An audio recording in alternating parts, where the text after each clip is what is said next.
যে মন মানসিকতা, একই সাথে তাদের চিন্তাধারাকে আমাদের জনসাধারণ যেভাবে ধারণ করে, তারা যেটা দেখতে চায় তার মধ্যে কোনো পার্থক্য নাই।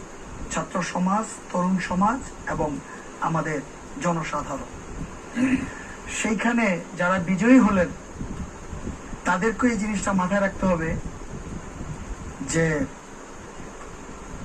এটাই শেষ কথা না, এই বিজয়ী শেষ কথা না। সকলকে কিন্তু তারা বিচার বিশ্লেষণ করবে। আমরা যদি নেপালের দিকে তাকাই তাহলে আর খুব বেশি গভীর করে চিন্তা করতে হবে না, নেপালে যেটা হয়ে গেল। তো সেজন্য বলবো, তার মানে কি আমাদের এখানে জাতীয় নির্বাচনে যারা বিজয় হবে সেই বিজয় আসল বিজয়? জাতীয় নির্বাচন তো পরে, আমরা বর্তমান ডাকসুর নির্বাচন নিয়ে কথা বলছি। তবে জাতীয় নির্বাচনের পথ তৈরি করবে এই জিনিসটা।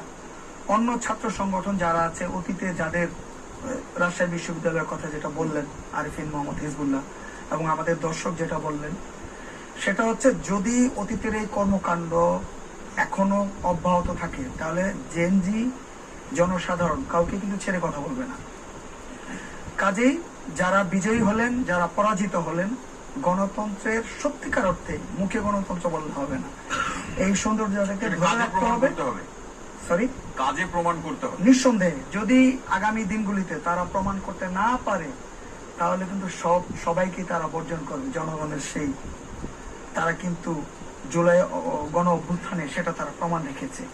কাজেই যারা বিজয়ী হলেন, যারা পরাজিত হলেন, যারা বিজয়ী হলেন তাদের পরমত সহিষ্ণুতা এবং সকলকে নিয়ে কাজ করার মানসিকতা, এটা একেবারে প্রমাণিত হতে হবে, দৃশ্যমান হতে হবে।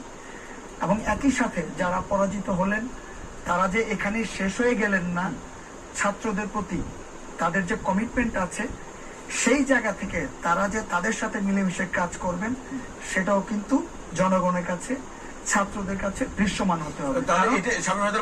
সেই আলোচনা আছে, কিন্তু সেই আলোচনার সাথে এতটুকু বলুন যে বিভিন্ন পর্ষদ যারা বিভিন্ন প্যানেলের কিন্তু আলাদা আলাদা করে নির্বাচনী প্রতিশ্রুতি ছিল।